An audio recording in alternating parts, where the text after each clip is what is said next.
Hello everyone and welcome back to the Football Analyst. So today we're going to be looking at the match between Arsenal and Newcastle, which ended 2-0 in Arsenal's favour.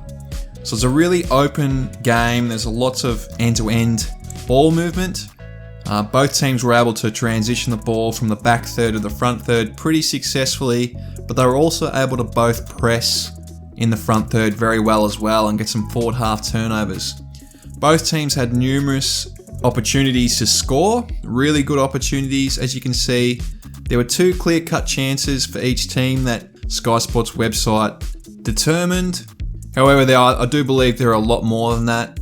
As we can see, both teams passed it really well at around 80%. And shots were very even also. Newcastle seemed to dominate the ball a bit more with the 54% possession, which I think was a true reflection of the game. I think they had a bit more of the ball, a bit more territory, particularly sort of around half-time. On either side of half-time, they tended to have the ball a bit.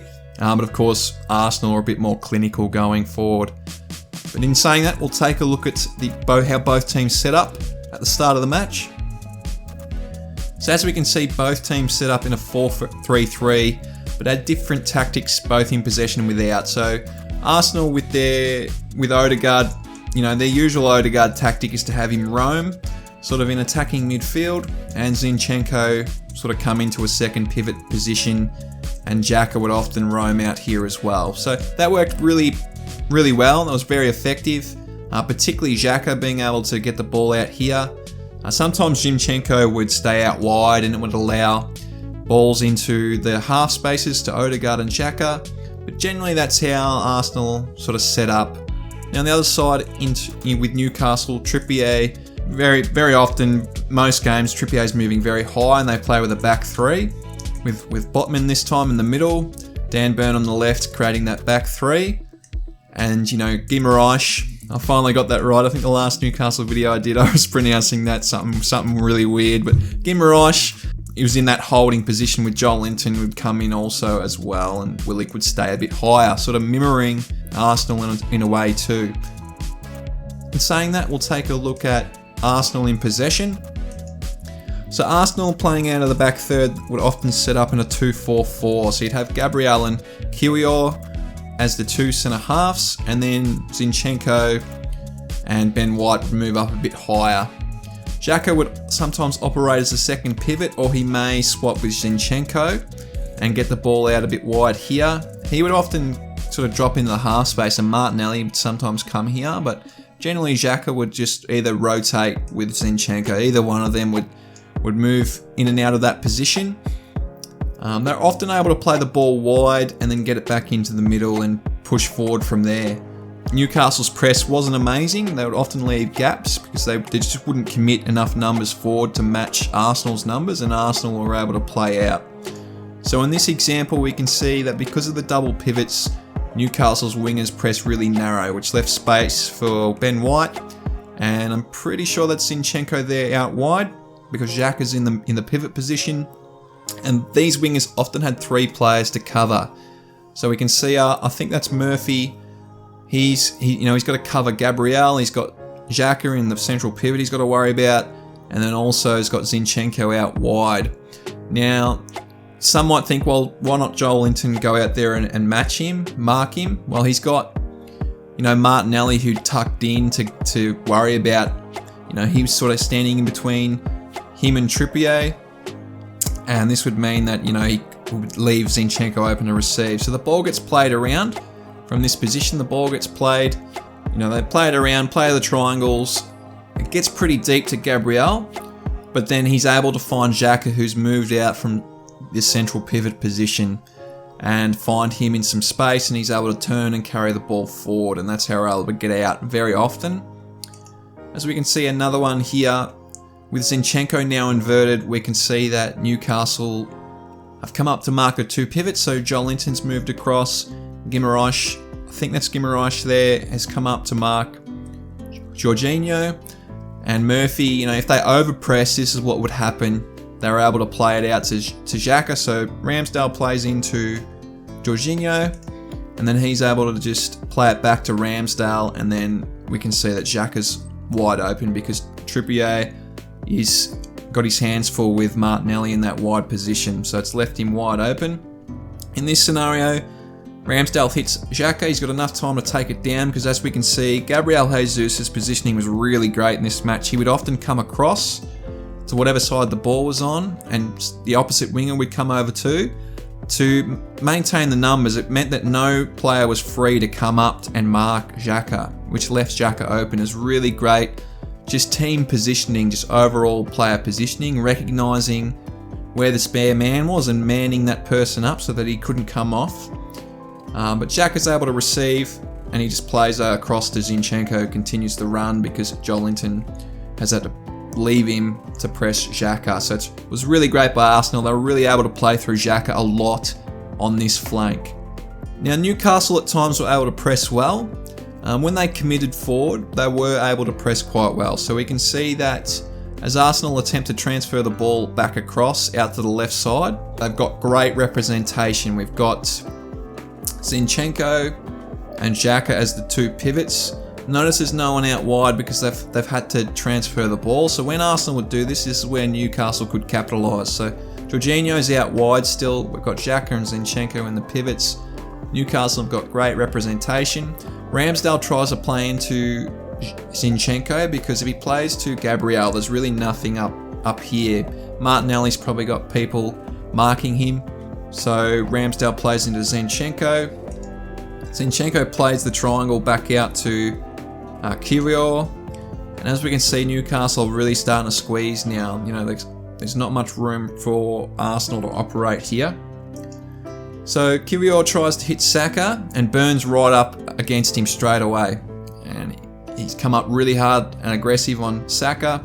We can also see that Odegaard is playing that number 10 position, and Botman has come up and marked Odegaard as well, so Saka can't just lay it off. So when Newcastle really committed forward, they were very effective. It was a very effective way for them to get the ball back, but it's very aggressive, and sometimes Arsenal were able to play through.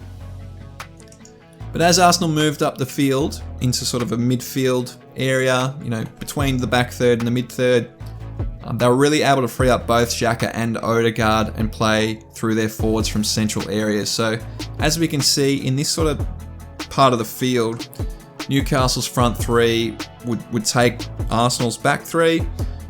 Joelinton and Willock would often occupy Zinchenko and Jorginho, or whoever the two central pivots were. And then Guimaraes would sort of drift and sweep midfield as the holding midfielder. But what would often happen is, due to Jesus' positioning, Guimaraes would often be caught just marking Jesus as he would come forward to try and receive defeat, which often left Xhaka and Odegaard, who would play on the flanks, sort of in the half spaces to receive. So if the ball was on that side of the pitch, Odegaard would often come across too and also create a line of four, which meant that Guimaraes couldn't really go over there to cover Xhaka, and Trippier didn't want to go forward because it would mean that Martinelli could be played long through, and then you've got all the defence coming across, and you know there's a back post cross opportunity. So you know that was a really great tactic from Arsenal and Mikel Arteta to have these guys in those half spaces, and it was very effective. So as we can see here, the ball gets transferred out from the left wing, played back to Kiwior, who plays it into, I think that's Jorginho there, and Odegaard has drifted into this pocket, this half space. So he's received the ball, and we can already see that, I think that's Martinelli, is already making a move because he knows Odegaard's going to play it first time and play through here. So this was a big chance for Martinelli. He didn't finish quite well, and that was really the theme of the game. The finishing just wasn't quite perfect. Otherwise, it could have been like 3-3 or 4-3 or something like that. It's very entertaining to watch. But we can see the numbers are pretty even on this wing, and Guimaraes is trying to, you know, protect midfield, and he's just a bit slow as Odegaard's come in from the right wing. He's just a bit slow picking him up, and that's all it takes. And Odegaard's able to play him through centrally, which is where Arsenal often attacked, and Martinelli had his big chance. Another example here, we've got Gabriel playing into Zinchenko, who's inverted. I'm pretty sure that's Martinelli up on the wing here. And it's caused a bit of a stretch because Saka's come right across. Guimaraes is worried about a ball into Saka, or Trippier is worried about the pass wide and also not going too high out of the backline shape, which has meant that Xhaka is able to just receive in that half space. He's able to turn, and Saka's already off. He's able to just turn and play Saka right through. We can see that because Trippier was worried about being high, he's out of position now. He can't recover, and that's the one thing he didn't want to do. But unfortunately, he dragged himself a bit too high. If you're going to go high, you've got to make an impact on the ball somehow. So you've either got to concede or go high and make an impact. He did neither, and Xhaka was really able to turn and play Saka through. And that's when Xhaka had his big chance, which Nick Pope sort of saved with his upper arm. So Arsenal really had a lot of chances playing this way. It was very effective. But in saying that, Newcastle also did very well in possession and could have scored a few goals themselves. So we'll take a look at that now. So Arsenal pressed in a 4-3-3, quite similar to Newcastle. Their wingers would dip in, sort of protect those half spaces, those passes into Joelinton and Willock. And they also, one thing they sort of did a little bit differently to Newcastle, they didn't overpress the central centre-back. Newcastle sometimes would press a bit high and be very aggressive, and Arsenal were able to play out. But Arsenal tended to sit back and allow that central centre-back to play to one of the wide centre-backs, and that's when they would press. That's when they would squeeze up. And often Newcastle went out to that right flank because they had Trippier that would move up forward.